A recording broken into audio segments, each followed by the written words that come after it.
Welcome to the Venture Trends in 2025 Outlook with Stanford Angels and Entrepreneurs United. Our group unites the Stanford startup community and innovation centers across the country beyond California with regular remote programming. Thanks for joining us. I'm Sheila Proeve, a co-president of the group, partner at Primero Ventures, and a Stanford engineering alumna. We're delighted to welcome top minds in venture capital, Kwon, partner at Cooley LLP based in Palo Alto, and Hunter Nadler, head of startup banking at JP Morgan based in Boston. Note, this session is for educational purposes only and is not intended to constitute legal or financial advice to you in your specific situation. For such advice, please consult with your own legal, tax, financial, or other professional advisors. Welcome to guest Hunter and Sale. Hunter, could you please introduce yourself and your team at JP Morgan? Thanks, everybody, and Happy New Year. Thanks so much for the time. First off, just want to acknowledge all those who may have been impacted by the fires in greater LA and Southern California. We all know folks who have been impacted and are keeping them in our hearts and minds for sure. Glad to be here and chatting with all of you. My name's Hunter Nadler, live in Concord, Massachusetts with my wife and a proud father of two young daughters. I lead JP Morgan's startup banking business on the East Coast. Been working with founders and investors for 15 years. I started my career at Silicon Valley Bank and have been at JP Morgan now for 10 years. JP Morgan's innovation economy business is proud to support Stanford, the alumni, and several organizations on campus. Our startup banking business focuses on pre-Series A founders who have or intend to raise money from VCs. JP Morgan continues to invest heavily in support of the innovation economy. We have a world-class end-to-end financial platform to support founders alongside our remaining dedicated relationship managers. I'm very glad to talk with you, and thanks for the time. Thank you. Sale, could you highlight your and Cooley's work in the venture ecosystem? Of course. Thanks, Sheila, for having me again this year. Hi, everyone. My name is Kwon. I'm a partner at the Emerging Companies and Venture Capital Group of Cooley LLP. I'm based in Palo Alto, and Cooley is the firm that formed the first venture capital partnership on the West Coast in 1958 and has since grown with the venture capital industry. And now it helps more companies with its venture financings and IPOs than any law firm in the country. So currently we work with about 30% of US-based tech unicorns and about 50% of companies listed on NASDAQ Biotech Index. So me personally, I've been practicing for about 17 years. I focus on working with founders. I help them set up their first legal entities. I help them raise money from venture capital investors for the most part. I also advise them on various transactions and all the way through a liquidity event, whether that's a sale in an M&A transaction or an IPO. And I also work with VC investors, including a lot of corporate venture capital investors with respect to their investments in US-based tech and life sciences company, and also with respect to the management of their existing portfolio companies. Thanks again for having me here today. Thank you both. Let's start with the general macro themes. As we enter 2025, what is your outlook for startups? Are there key trends or shifts that you foresee shaping the year ahead? Yeah, sure. I'm not the closest one to the industry. I act as legal advisor when it comes to these transactions, but based on my experience in deals and client interaction, VC industry seems to have stabilized last couple of years. And recently I'm seeing some signs of uptick in terms of the size of the round that is being raised and also companies' valuation, especially in the early stage. And many experts like myself are cautiously optimistic that this year will bring more venture activities than last year. That said, the number of exits still seem insufficient at this time. So usually M&A transactions represent a vast majority of exit counts.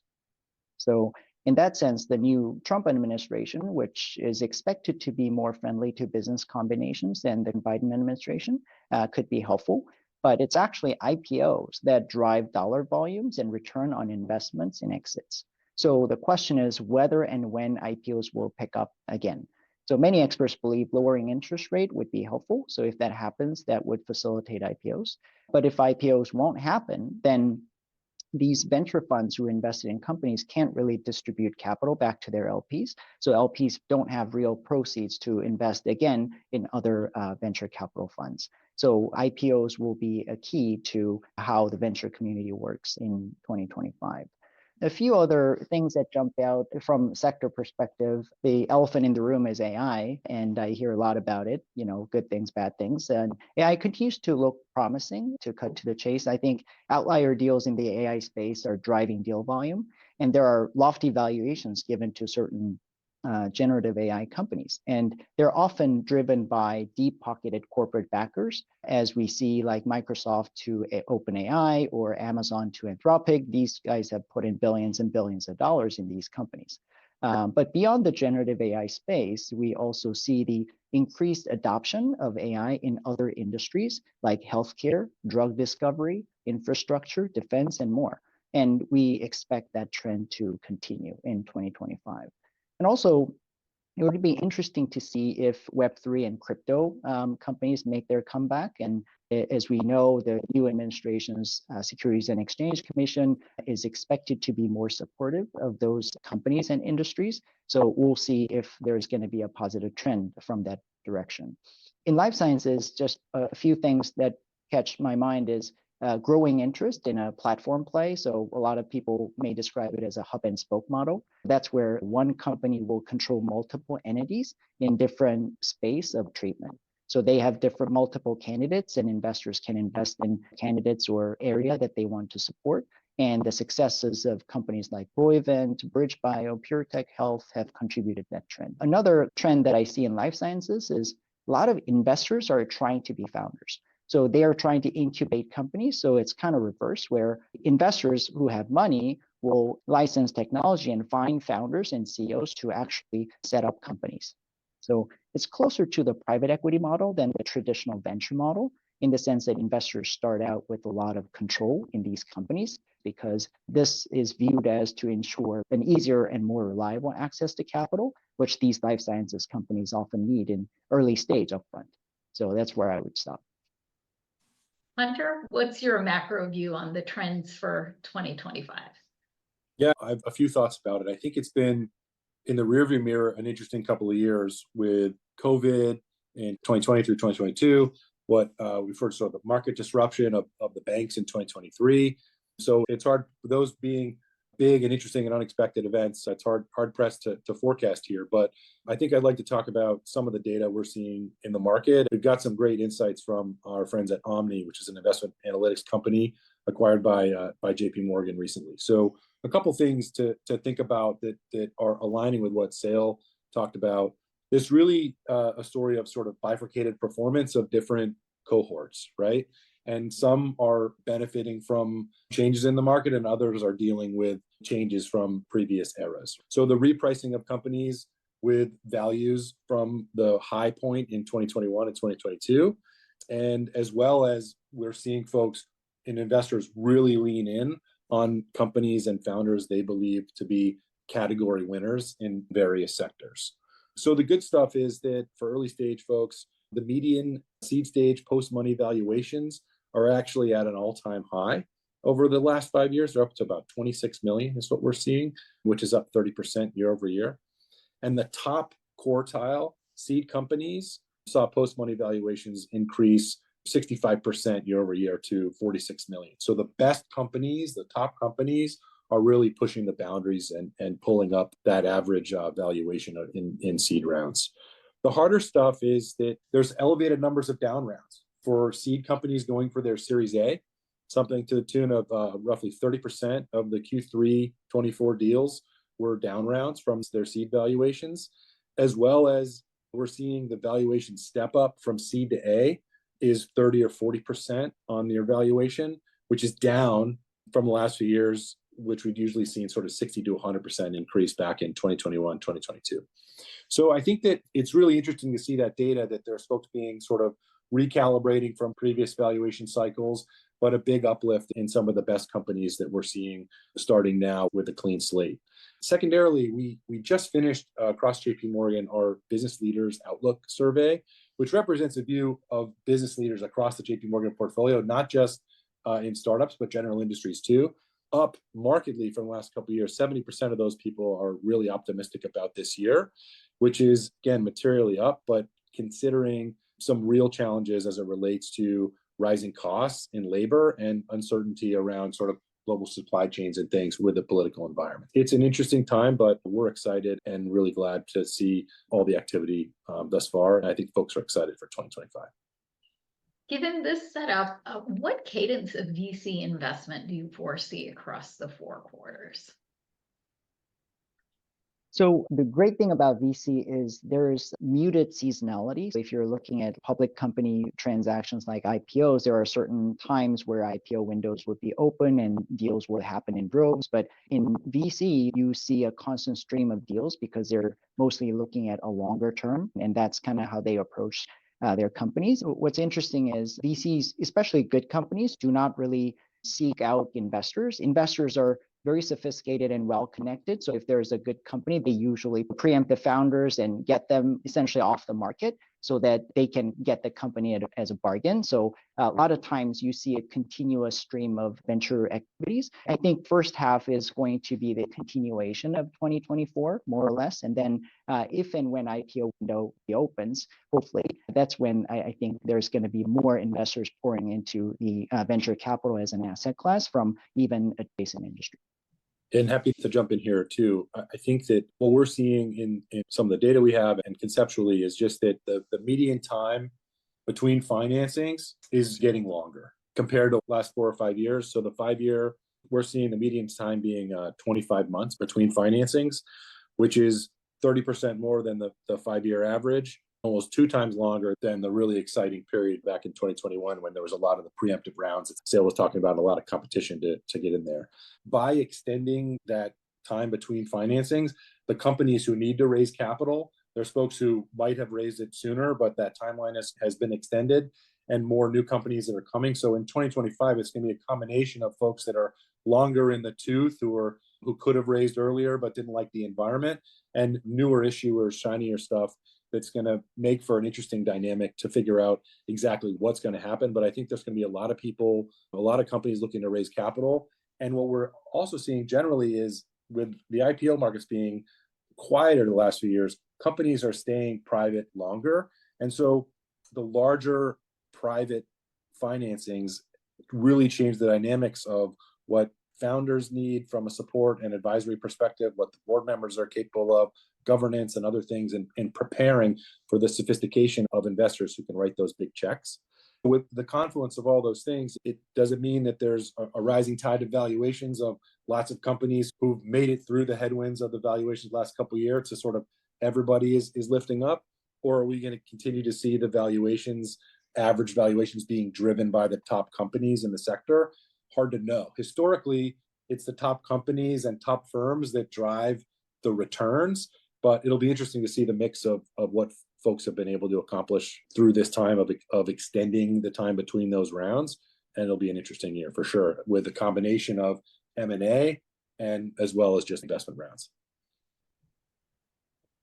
Aside from big investments rounds, if you are an early stage founder, when should you think about raising this year if you're starting out? I don't think it's necessarily there's some seasonality. It's oftentimes what is your inflection point? Because ultimately, the principle that people go off of is you want to raise the minimum amount that can get you to the next inflection point, because if you raise more than that, you're getting yourself over diluted. So a lot of things depend on your capital needs and also how much you need until you hit the next inflection point. And it's usually when, especially life sciences company, they meet certain meaningful milestones that they launch their financing round. So that's probably the principle that I would introduce them to.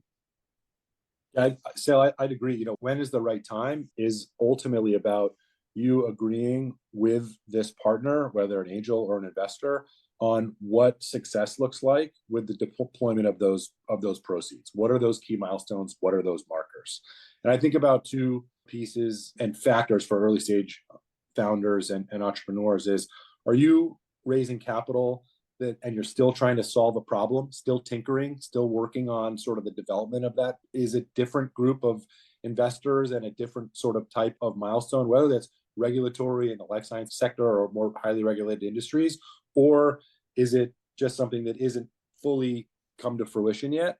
Or the second group is something that, are you scaling a solution? Do you have product market fit? Do you have paying clients or customers that are using your product? And are you trying to figure out how to tackle that market opportunity? Deciding which of those two groups you are will help you decide who your audience is and ultimately calibrate what success looks like, so you can develop the milestones that are most interesting for you and mutually that sponsor or investor are excited about achieving over the timeline you agree. And oftentimes, I hear this saying where if you ask for money, you get advice. You ask for advice, you get money, right? So a lot of good investors, actually, if you're a first-time founder, you haven't done this before, but investors have funded many, many companies. So they are often have better sense as to when you need money, how much you need it, and so on and so forth. So always invest in relationships like in peacetime, just so that you can pull in those strings when the times are tight. But relationships take time to build. It's not like, oh, now I need money. Now is the time to get to know venture investors. Let's launch this round. And that is not oftentimes the recipe for success. Indeed. Shifting to early stage sector specific insights, what are key industries poised for explosive growth, in your opinion, Hunter? There's a ton of exciting stuff out there right now. And principally, when I think about schools like Stanford, and I think about applied tech is a subsector in terms of commercializing, groundbreaking scientific breakthroughs, academic problems that have been solved and can be commercialized, I think is a really exciting subsector. And within that are things like defense. You think about the administration and the state of the world and geopolitics. There's a lot of interest in that. Space tech, robotics, semiconductors, is all of these sort of big, hard, tough problems. And I think about the confluence of the supply chain, the tech supply chain, that's going to drive those innovations. When you think about drones and robotics and sort of a defense tech concept, I read an interesting article recently around how can the weight of equipment and stuff that's deployed by nations versus precision. And then now we're in a world between drones and one really expensive rocket or satellite or hundreds of smaller pieces of drone or autonomous technology to connect those dots between the software, the integration, AI, and different pieces, quantum computing. There's a ton to be really, really excited about. When we look at just ag tech and climate tech with food security, with the different climate events that we're seeing around, there's a ton of interest for lots of reasons, economic included, that there's exciting stuff happening there as well. And lastly, just the means for testing your ideas using AI-powered agents or tools to troubleshoot and test things in real time as we go, I think will be really exciting ways to have more certainty around the stuff we want to chase down. I think that those are sort of the highlights I see in my mind, and we're seeing a lot of activity in those sectors. What are notable legal developments affecting startups and venture capital? Maybe some regulatory changes, Sale? Last year, I talked at length about the Corporate Transparency Act, and it essentially is a legislation that requires certain companies that they call reporting companies to report to the federal government beneficial ownership information. And beneficial ownership information means information about individuals owning 25% or more of the company, or those who otherwise have substantial control of the company. This law took effect January 1st last year, but was supposed to impact the vast majority of companies this year. But the legislation recently got blocked, and it still remains suspended at the Supreme Court level. But things can change pretty quickly, and when suspension is lifted, certain companies will have to report the beneficial information pretty quickly to the government. So it's probably a good idea to still be prepared. Another regime that is new is called OISP, or the Outbound Investment Security Program. So this one took effect January 2nd this year. And the OISP essentially will apply to investment transactions by a US person into a company that has some nexus to China. And here, China includes Hong Kong and Macau, as well as the PRC, in certain industries, including semiconductor quantum technologies, and AI, obviously. So those transactions that are subject to this program can be outright prohibited or require notification to the Treasury Department. And if it's not complied with, it could entail individual civil and criminal liabilities on US persons. So if you're a US-based investor looking to invest in AI and semiconductor space, you should be guarded, because even if you're not necessarily looking to invest in a Chinese company, it covers a US company that has a Chinese subsidiary. So if you do not do a certain level of due diligence, you may not realize that there is a Chinese footprint, and it would be captured by the OISP, which is not really like sometimes like for CFIUS, you make filings and certain times you can be permitted.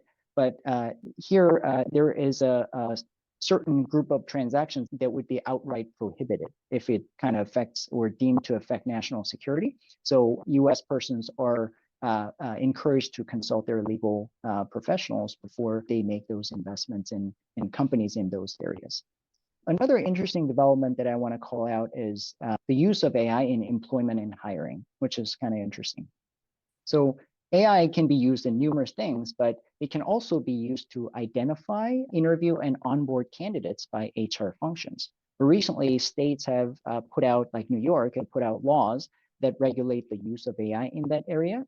So those legislations, which can be even at the federal level, the state level, or local levels, are often born out of concerns that there could be some unintended bias or discrimination introduced to decision-making by these tools or algorithms, data, or human bias. So for example, people use like AI-based resume scanner all the time. So if you're using AI-based resume scanner that automatically screens out certain resumes based on disabilities, age, or other protected characteristics, that can introduce legal risks and penalties. So for compliance, companies are encouraged to vet the technology that they're using and also vet the vendors that they're using if vendors provide the tool indirectly. And also, we recommend periodic testing and perform audit on the HR program. And they're encouraged to adopt appropriate AI policies to safeguard against those risks. Now, rolling up our sleeves, let's talk tactical strategies. What shifts are you seeing in early stage financing approaches?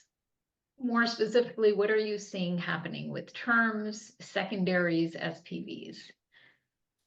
I'm happy to talk a little bit about secondaries. It's a very interesting topic, and we always see every year that there's increasing interest in secondaries and private company shares, and especially that interest is intensified when, as an alternative to traditional exits, when M&A and IPOs dried up. So, and again, as Hunter said, companies tend to stay private longer, so secondary is a very interesting thing to look into. There have been billion-dollar funds have been set up to focus on secondaries. But there are a couple of reasons why this is still not the norm.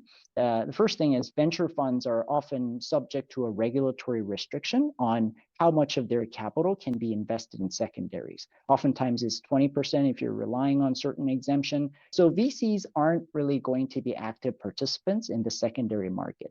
Companies and its main stakeholders, which are oftentimes institutional VCs, are very keen on controlling and limiting their stockholder base. So they don't want a cap table to be very long. And whenever you try to pass a resolution with stockholders, you have to herd cats and dogs, go out to hundreds of people, which can also create securities law problems. So there are a lot of motivations around putting in place transfer restriction, some of which could be contractual, some of which are based on securities laws, and also restrictions around information sharing. But this is kind of at odds with secondaries, because if you're thinking about a secondary, you're trying to, let's say you're a buyer. You want to buy some outstanding shares. And what do you need to know? You need to know how many shares and what it's worth, right? And for you to know what it's worth, you need to know the company. So oftentimes your expectation is, I want to see the financial statements of that company. I want to see the cap table of that company. But most issuers would keep them as confidential. So without accessing those pieces of information, it's hard to make an informed investment decision. So that's why it makes secondaries very challenging. And that's why when you see actively traded secondary shares, those relate to companies that don't really need explanation, like SpaceX, Stripe, and those are actively traded shares. But if you have a company that is not as well known, then without certain confidential information that issuers would not provide, then it's difficult to actually trade in those securities.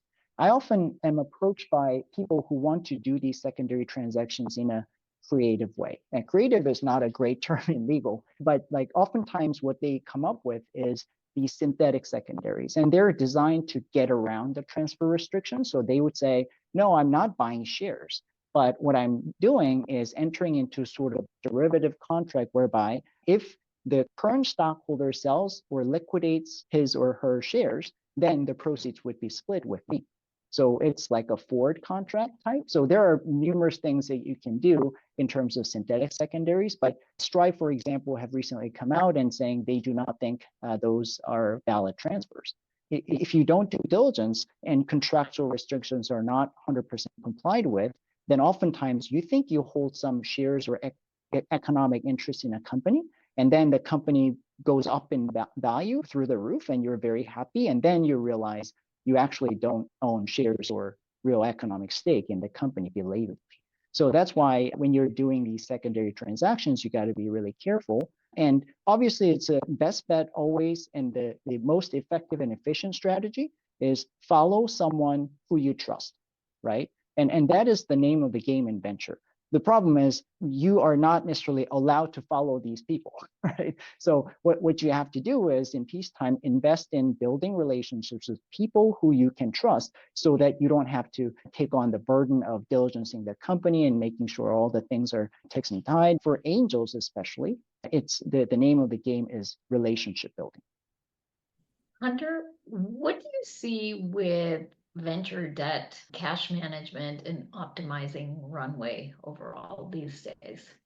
One just follow on to what Sale was just talking about as it relates to secondaries, as it relates to cap table management, as it relates to founders and their equity, angels and their equity in these things. There's a lot to think about as it relates to timing, holding periods, wealth strategies, pre-transaction planning for yourself, not just for your company, right?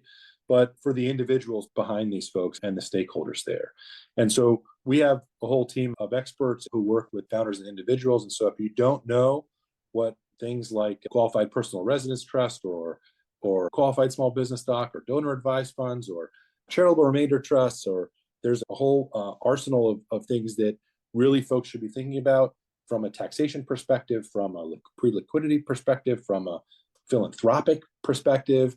There's a lot that goes into it that founders, as they're building their company, and angels, as you're building your portfolio, should really be thinking about the personal side too, because there's a lot of really important strategy there that can be super, super relevant for what those proceeds look like and how they're structured and what it could mean for you and your family down the road. So I just want to sort of highlight that as well. And parallel to that, the finance stack, whether it's cash management, what do you do with the proceeds? You're taking on assets from an investor. What does stewardship look like? What does controls and fraud prevention and cash management, all those things are things to be thinking about it. And I think that the way we like to think about it is, how do you build your financial stack and your financial partners in a similar, robust, resilient, and scalable way that you would with your tech stack, right?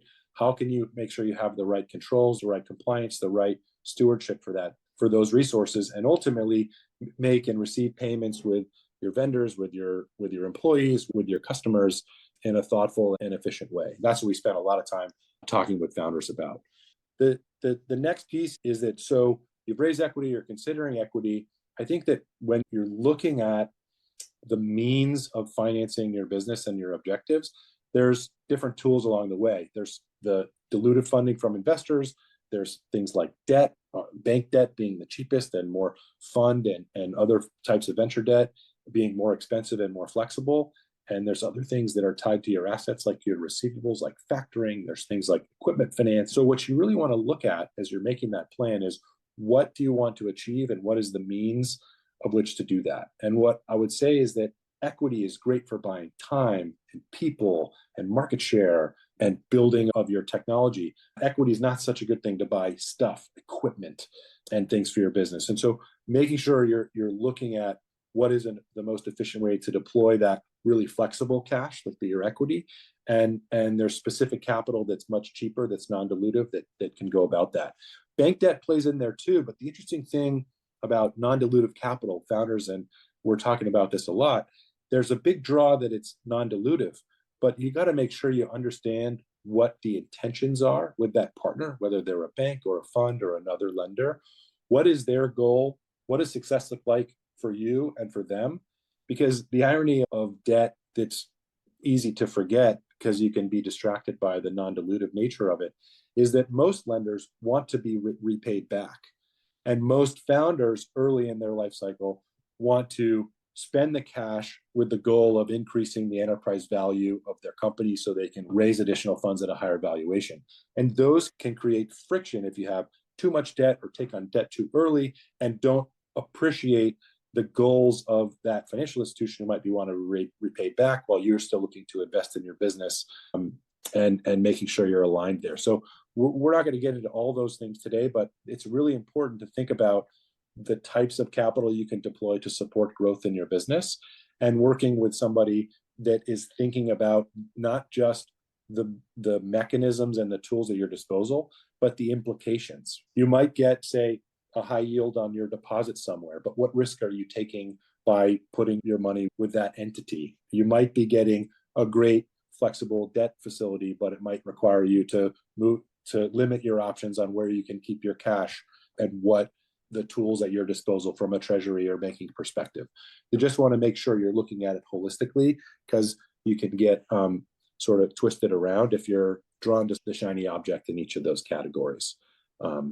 And so there's a lot to think about and a lot of choices. And depending on your situation, happy to chat with anybody on the line or otherwise afterwards to go through your situation and see what we can do to help. What advice do you have for angel investors and LPs in today's market?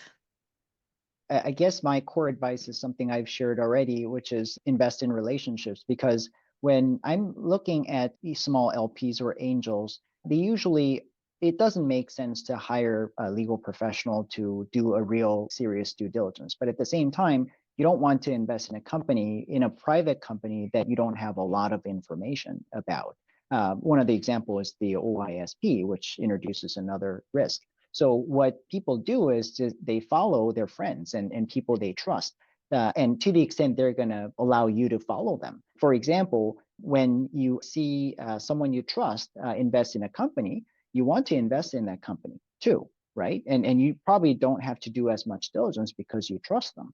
But the question is whether you would have room there, right? And then you have to think ex ante, what can I do to increase my chance of having a seat at the table when that time comes? And that's where relationship comes in, because and think about how venture capitalists deal with invest relationships. In fact, they're in the business of building and trading relationships. So relationship is not something that is ephemeral. It is real. It is something that takes a lot of effort and resources to build. And venture investors usually build relationships primarily by investing in companies together.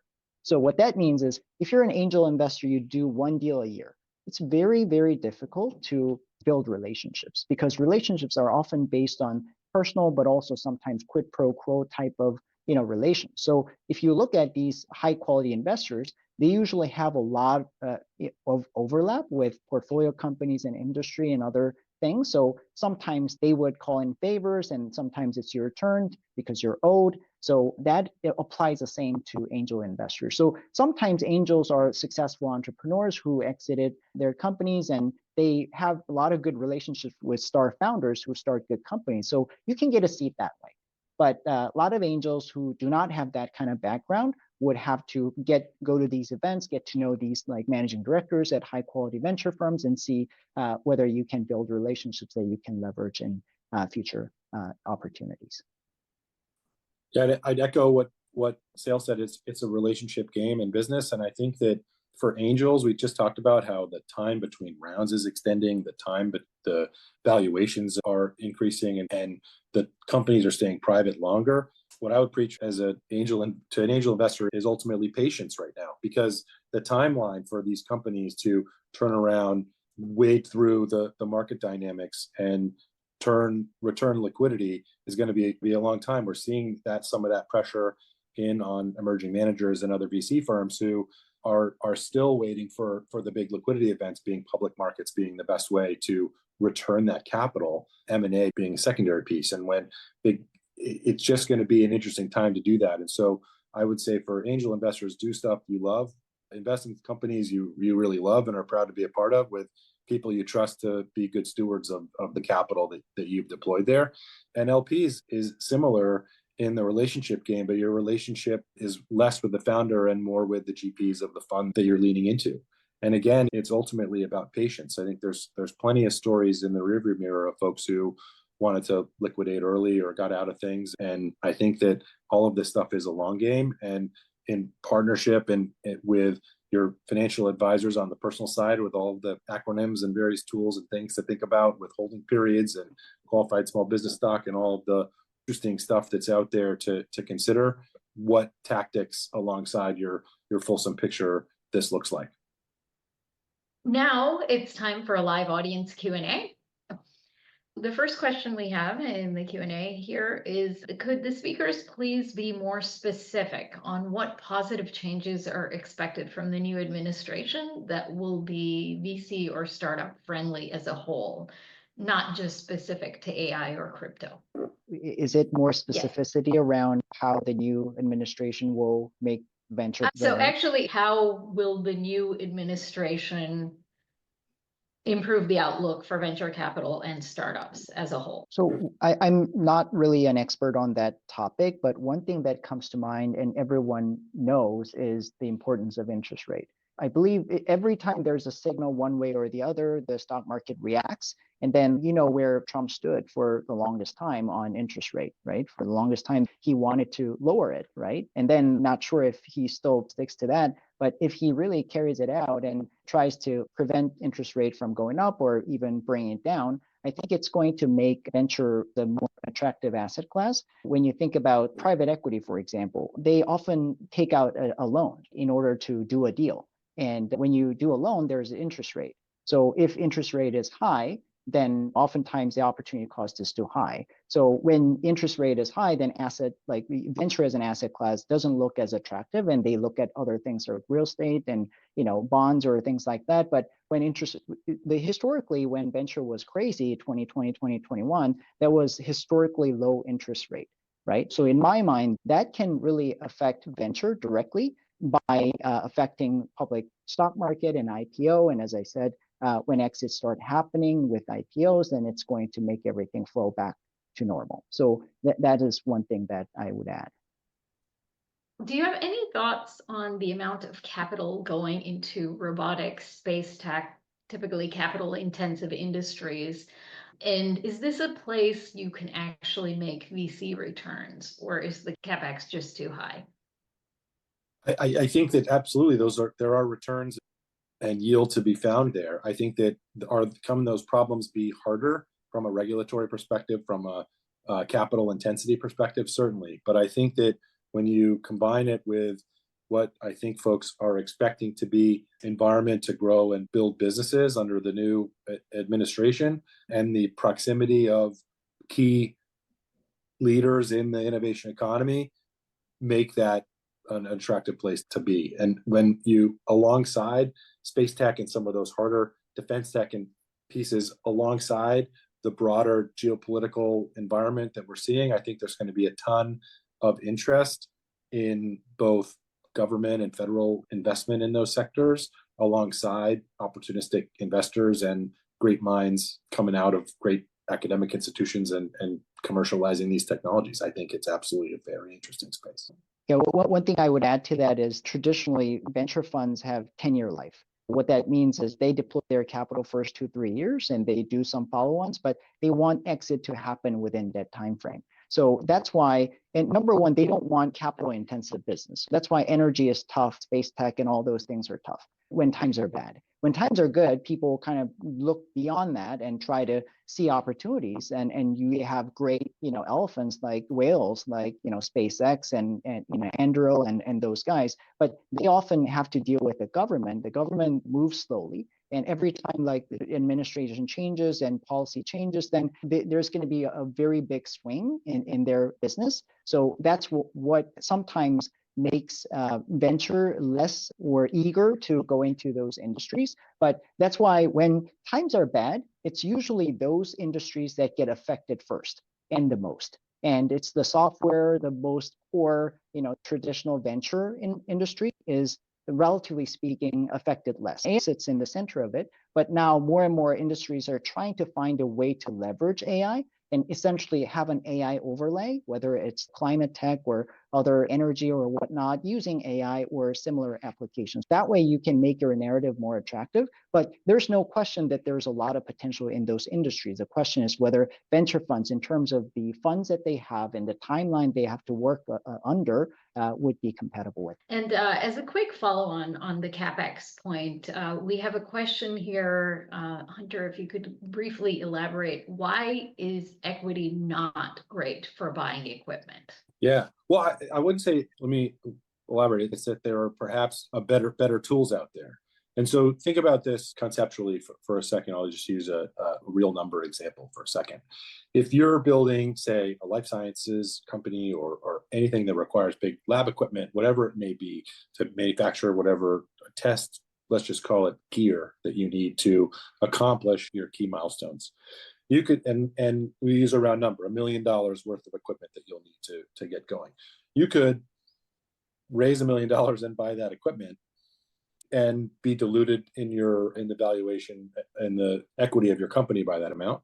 Or there's lots of players out there who are excited, maybe less about your company, but they're excited that there's lab equipment sitting there that they can go and get if you stop using it and are willing to lend against. There's equipment lenders, there's banks and other folks that are excited about that asset itself. That equipment has value, resale value, and value on your balance sheet. And for you, you could think about it like this. You could either, again, raise the equity and own all that equipment on your balance sheet.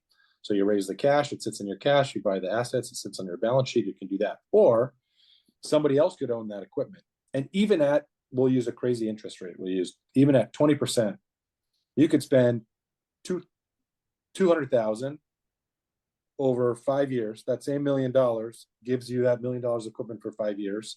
And you have the rest of that $800,000 that year to spend on everything else, or you've used equity to dilute the business on that side. So the question is just the opportunity cost, where it is on your balance sheet. And the coupon, even a very high coupon, is cheaper than owning the equipment outright, and it changes the dynamics of your balance sheet. There's just a more efficient way, even at a high interest rate, to buy stuff and equipment and things using other means like equipment finance of some kind rather than your equity dollars. Could either of you speak more to venture studios? Is it still trendy? I'm happy to give a view. I think that venture studios are not so different in one sense like emerging managers. It's folks who said that perhaps we can dream up these ideas and invest in them ourselves. Are they going in or out of vogue? It's really same as an emerging manager or a first-time investor. It's all about the output and what their LPs think about what their productivity is and what are the outcomes that they've created.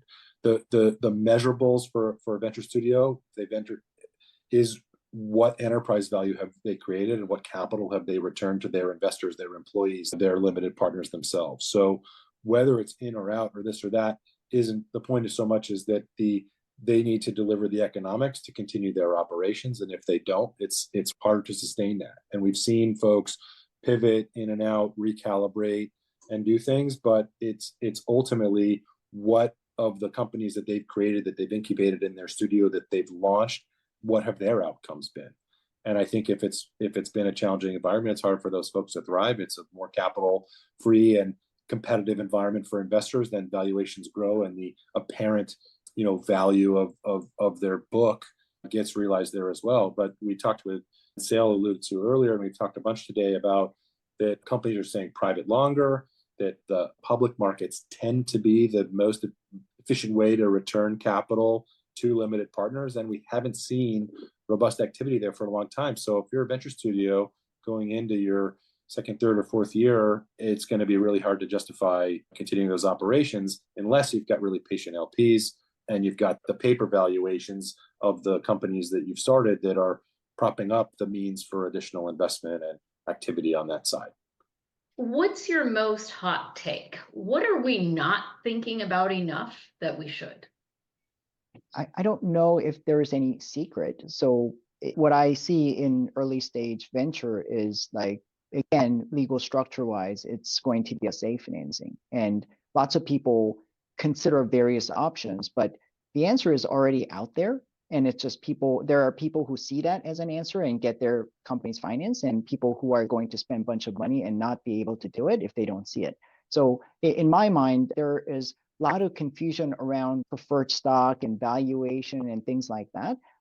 And this is real because even those founders and investors who acknowledge that SAFE is the right way to do it, you'd be surprised how many times I talk to founders and they agree, I'm going to do a SAFE financing, but they don't actually understand how SAFEs work. In the sense that, for example, if SAFEs were to kind of convert into equity, how much am I going to be diluted? When I walk them through, sometimes they're surprised. And even on the investor side, I talk to investors and say, oh, they're going to do a SAFE round. And it's the same thing as a convertible note, is what they would often say. And in large part, that is true. But at the same time, unlike convertible notes, SAFEs don't give you maturity date, SAFEs don't give you interest, and also SAFEs are subordinate to convertible notes or other indebtedness and liquidation priority. So the answer is out there. What I see there's a lot of difference is the level of understanding. Because depending on your level of understanding, you may be surprised by the time you do your real Series A and then realize I have already given away 40% of my company without really realizing it. So I don't think like you should, or at least like most people that I deal with, I encourage them to do what is market, what is standard, but that doesn't mean you shouldn't go through and understand line by line what that does to you. Because you need to know this is going to be the structure you're going to end up using in all likelihood, but maybe this is not the right thing for you if you understand the implications of it. So that's probably what I would offer.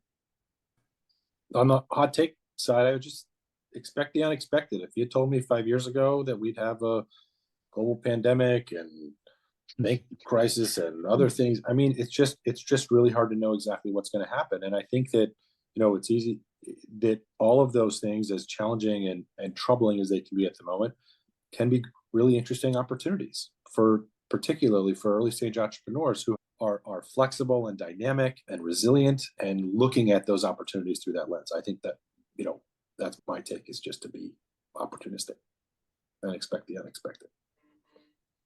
Now, what are you seeing on valuations for seed stage companies as a multiple of revenue or other metrics?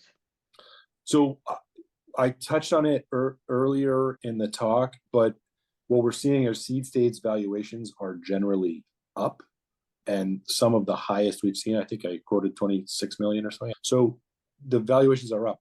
As a multiple of revenue, it's really hard because not all seed stage KPIs or valuation drivers are revenue driven. So it's just going to depend on the sentiment of that investor syndicate, as well as the competition of those investors and the outlook of that founder. A multiple of revenue is going to be hard to know because you don't know what your competition looks like, exactly what you're building, what the regulatory pieces look like. There's a lot to unpack there. So revenue multiple is going to be a real challenge. Yeah, it varies across industries, right? Like life sciences, there's no revenue. So when you say revenue, you're probably talking about tech or places where you would have revenue early stage, but a lot of industries don't have that. And in terms of averages and those things, one thing that I would caution you is probably put more emphasis on median than average. Average tend to be pulled up by outliers. So that's what median kind of eliminates. When you look at median, then I think it more accurately captures what happens in normal deal than averages, because when there's like $10 billion financing, that just jacks up the average like crazy. And then when you actually look at median, that kind of eliminates that variable. For example, leading up to 2021, there were crazy amount of money poured into venture. And these are what I would call non-traditional or tourist investors, which include sovereign wealth funds, hedge funds, and private equity. They came in with a little bit of different philosophy. It's a little bit more transactional and short-sighted, but they had a lot of money. So they wouldn't even ask questions. Sometimes they would do very light diligence. They give you money, and then people tend to think that's normal. But a lot of people, industry observers, would say last 2 years have essentially cleansed the market of those tourist investors. Now we're kind of back to normal. So some people actually enjoy what we're seeing right now with traditional ventures focused on partnerships and relationships with a longer term horizon. I think that is probably what many people are happy to see. Just to clarify, the data we have is that median post-money seed stage valuations are at an all-time high of 26 million, which is up 30% year over year. And the top quartile seed companies, which, the median sort of discounts for that, but as a reference point, the top quartile seed companies we're seeing at 46 million in enterprise value, which is a 65% increase year over year, which you could say could be driven up by AI. We've seen those big supposed category winners, investors really leaning in on those companies, even in the early stage, which are driving those premiums, I think. Right. Now, final question. What parting advice do you have for the audience of founders and angel investments for 2025? Hunter, if you'd like to start, and then Sale. Yeah, I think that what I would leave you with is that folks should continue to think about their technology platform, their business platform, and their financial platform, both personal and professional, and their community as a platform. Just don't discount. I think a lot of folks go too deep on understanding one slice of this broader aspect of their business success and business and personal and the stakeholders in their business. And so thinking broadly about platform impact, scalability, and across the full spectrum for them and their partners and stakeholders is a really good way to do and to plan and to help you see around corners, knowing that just about everybody on this call wants to build amazing long-term businesses or facilitate amazing long-term business. That platform mindset is super, super important. And from my perspective, not necessarily advice, but I often see people, it's an observation, try to solve a business problem with legal. And legal is often a very expensive way to solve a problem. It's often not very effective. So let's say you spend a lot of money to draft a very good foolproof contract, but then the other party doesn't play along and breaches it. What's your recourse? You have to take them to court, spend millions of dollars on lawyers. It takes 5 to 10 years or many years to actually resolve a real contractual dispute. So it's really not, whether it's a founder disagreement, corporate governance issues, the investor issues, and all those things, don't start with what you're entitled based on the contracts. Obviously, that's important, and it's my job to inform you of and educate you on what you have and the rights you are entitled to. Also, my advice oftentimes is to focus more on communication, relationships, and common sense, because ultimately, any savvy lawyer can poke holes in the best drafted documents in venture, but no one thinks that's a huge problem because they all know it's a long game, and they're going to have to do this on the other side shortly after. So they're not trying to optimize on single deal or a contract. So always try to be reasonable is what I hear a lot, and what is reasonable in venture is what's market. Thanks very much to Hunter Nadler, Head of Startup Banking at JP Morgan, and to Sale Kwon, JD08 and partner at Cooley LLP.